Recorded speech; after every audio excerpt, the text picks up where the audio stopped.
She saw him up close. Hitler, who once commanded millions, now trembled, hunched beneath tons of concrete. The sound of Soviet guns was not just the end of a war. It was the sound of an empire collapsing inside his mind. To him, losing meant the entire world was wrong. But there was something in his eyes no one noticed. Something that revealed more than any speech ever could. She remembered how it had all begun. Torch-lit streets, speeches that hypnotized, the promise of an invincible Germany. He saw the world as a chessboard, only he knew how to play, and believed history had chosen him to win. Now, that same man was buried beneath the ruins of his own ambition.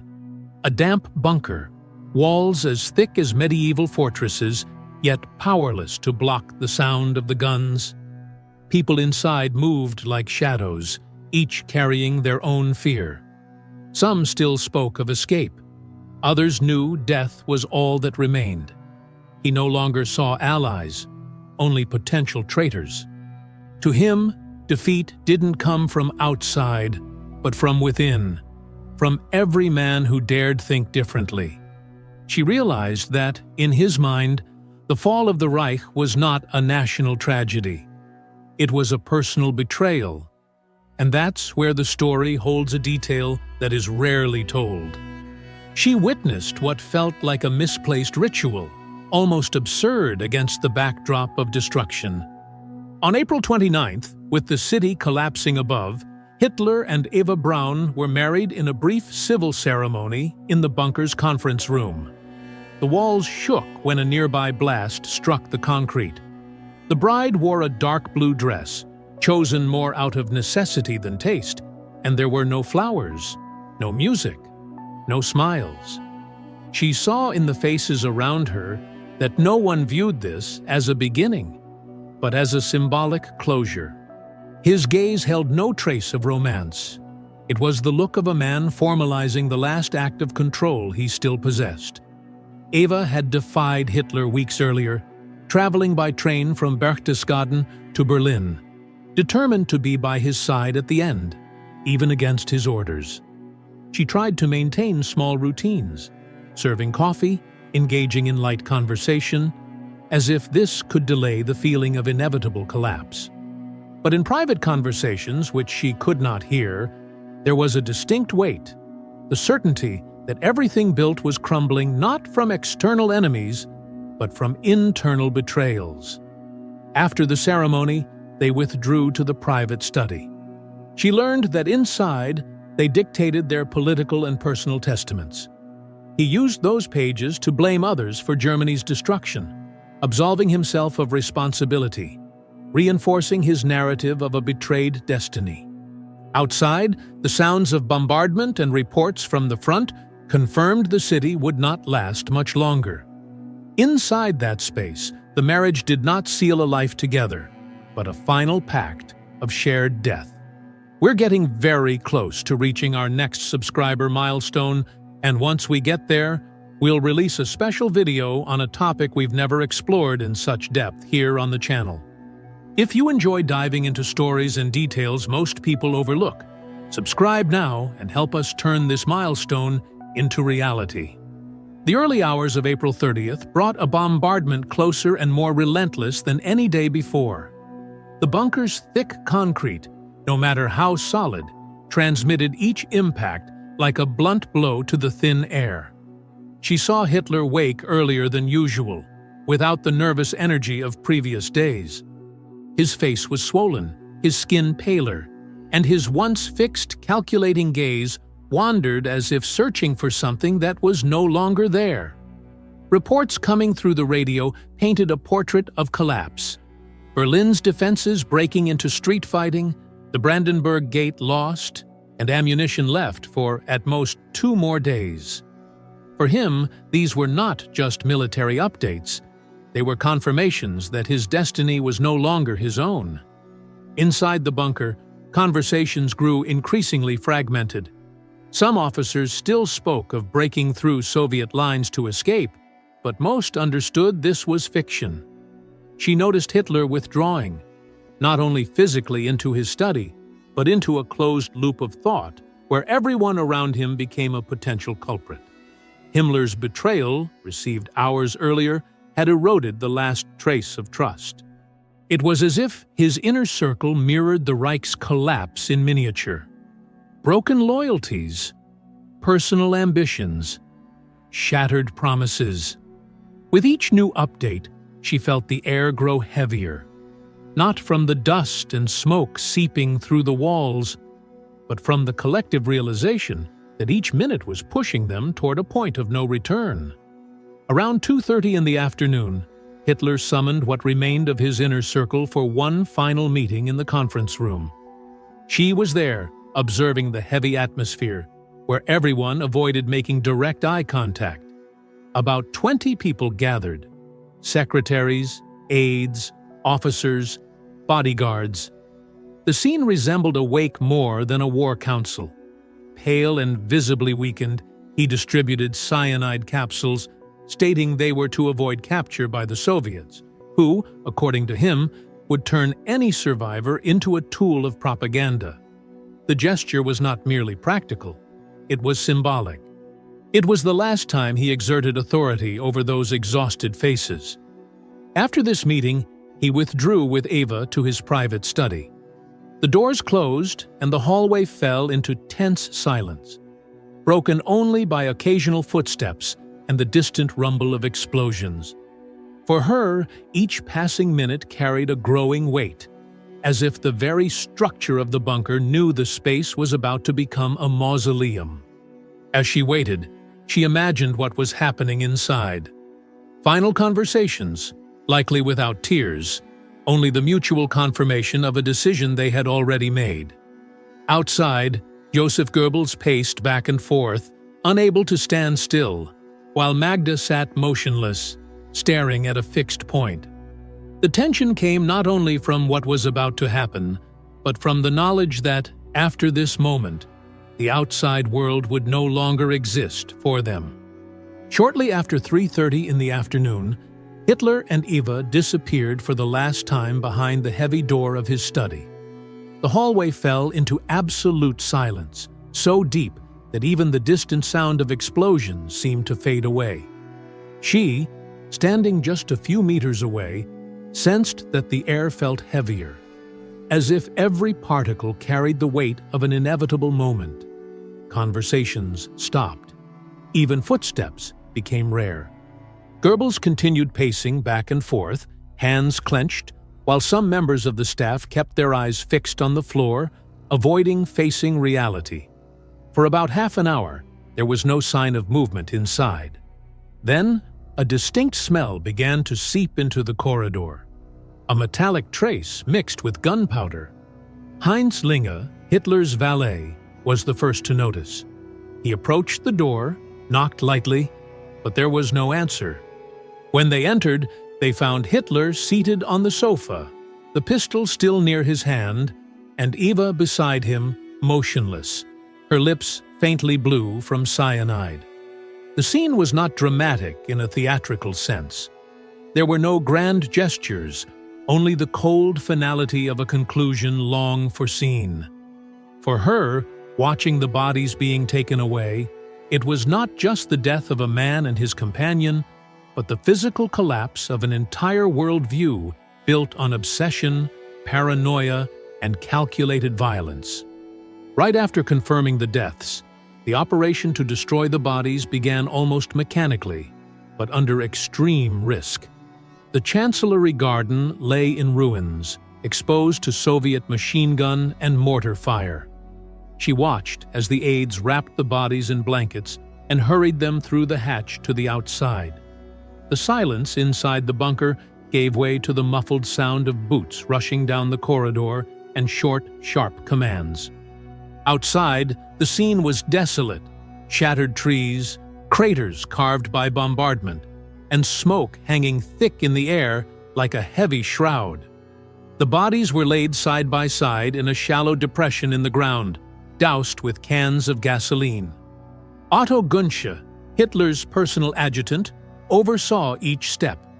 She noticed there was no ceremony. only the urgency to follow orders and erase evidence before the Soviets arrived. A match was struck, and within seconds, flames rose, distorted by the wind and the constant thunder of artillery. The fire burned quickly, but could not hide the acrid smell of flesh and fabric being consumed. For her, it was a brutal contrast. Days earlier, this man commanded armies. Now, his body was nothing more than charred remains in a devastated corner of Berlin. The flames did not erase history, but they marked the definitive end of a regime that had shaped and ravaged Europe in little more than a decade. With Hitler dead and the bodies burning in the garden, the bunker lost whatever purpose it had left. Once the nerve center of an empire, it had become an improvised shelter for survivors with no destination. She walked through the narrow corridors, now quieter than ever. Conversations, when they happened at all, were whispered and laced with uncertainty. Goebbels assumed nominal command, but there were no real orders to give. The city was lost, and everyone's fate was sealed. In the children's room, Magda Goebbels stayed with her 6 children, shielding them from the chaos outside. The sound of their innocent voices felt out of place in an atmosphere saturated with fear. Some officers and civilians tried to discuss escape routes, but every plan collided with the same reality. The Soviet encirclement was complete. Food and water were rationed to the extreme. Electricity was intermittent. She sensed that, as time went on, the air grew heavier, not just from the lack of ventilation, but from the buildup of resignation. There were no more orders, only the silent counting of minutes until the inevitable. On the morning of May 1st, the sound of Soviet guns was closer than ever. Each explosion seemed to come from just a few meters overhead. Inside the bunker, the atmosphere was no longer one of command, but of waiting. Goebbels, now the highest-ranking figure, chose to remain in Berlin, rejecting all proposals for escape. Accompanied by Magda, he wrote letters and sent messages that mixed resignation with propaganda, as if still speaking to a non-existent audience. The last practical orders were for the evacuation of part of the staff, but few managed to break through the encirclement. For most, the only option was to wait. Magda then made the darkest decision of all: to kill her children before they could be captured. In the early afternoon, the room where they stayed was sealed off. SS doctors administered sedatives, followed by cyanide capsules. The silence that followed was heavy and irreversible. A few hours later, the first Soviet soldiers entered the chancellery. The German resistance, scattered and leaderless, offered only sporadic fighting. When they reached the garden and the underground corridors, they found bodies, wreckage, and the lingering smell of gasoline hanging in the air. The bunker was no longer a center of power or a shelter. It was merely the physical remnant of a regime that had collapsed from within before it was even taken. With the Soviet entry, the survivors were quickly separated and taken for interrogation. Many SS officers and personal aides were captured still in the underground corridors. She noticed there was no organized resistance, only worn faces marked by days of deprivation and weeks of tension. Among them, Rochus Misch, Hitler's telephone operator, and Traudl Junge, his secretary, were led away at gunpoint, bound for what would become a long period as prisoners of war. Those who had tried to escape in the previous days met an equally grim fate. Several were killed in sporadic street fighting or struck down by sniper fire. Only a few managed to reach the Western lines and surrender to the British or Americans. The Soviets, in contrast, sought to extract as much information as possible before deciding the final fate of each prisoner. Lengthy interrogations and transfers to camps in the Soviet Union were the rule, not the exception. For her, having witnessed the transformation of that space from a center of power to a refuge for the condemned, the moment of capture brought no relief. It was merely the start of another phase of uncertainty. now under the control of an enemy with its own political and military agenda. The fall of the bunker did not mean immediate peace, but a transition from ideological captivity to physical captivity, equally suffocating. After the fall of Berlin, the Soviet search for Hitler's remains became a top priority. A few days after the capture of the bunker, NKVD teams located charred fragments in the Chancellery Garden. Identification was carried out through witness accounts, personal belongings, and later, dental arches confirmed by Hitler's former dental assistants. The recovered material was minimal, part of the skull, jawbones, and fragments of long bones, all severely damaged by fire and decomposition. The Soviet Union kept the discovery under strict secrecy, turning the whereabouts of the remains into a strategic element of its war narrative. Officially, for both Soviet and international audiences, Hitler's death was treated ambiguously, allowing escape and survival theories to circulate for decades. Internally, the fragments were transported to Magdeburg, East Germany, and buried in an unmarked site along with other high-ranking Nazi officials. In 1970, to prevent the site from becoming a place of pilgrimage, the KGB ordered the exhumation and complete destruction of the remains. The bones were incinerated and the ashes scattered into the Elbe River. Only the skull and jaw were kept in Soviet custody, stored in secret archives in Moscow. For her, who had lived through those final days in the bunker, knowing that the body of the man who had shaped Europe's fate was reduced to ashes scattered in the wind, symbolized not only the physical defeat of a leader, but also the deliberate attempt to erase any tangible trace of his existence. The Chancellery bunker has long ceased to exist physically, but its symbolic weight still echoes in collective memory. It represented not only the final physical refuge of a collapsing regime, but also the psychological portrait of its leader in his last moments. The claustrophobic atmosphere, the sealed walls, the absence of natural light, all mirrored the mental state of a man cut off from reality, trapped in fixed ideas and unable to recognize defeat. This convergence between space and mind created a myth that still fuels documentaries, books, and speculation to this day. Historically, the bunker became a case study in how absolute power degenerates under extreme pressure. The decisions made there, from Hitler's marriage to Eva Braun to the order to kill the entire Goebbels family, reveal the depth of a political system that allowed no retreat, only destruction. For many historians, the story of the bunker is also the story of how an ideological project can turn in on itself, consuming even its creators.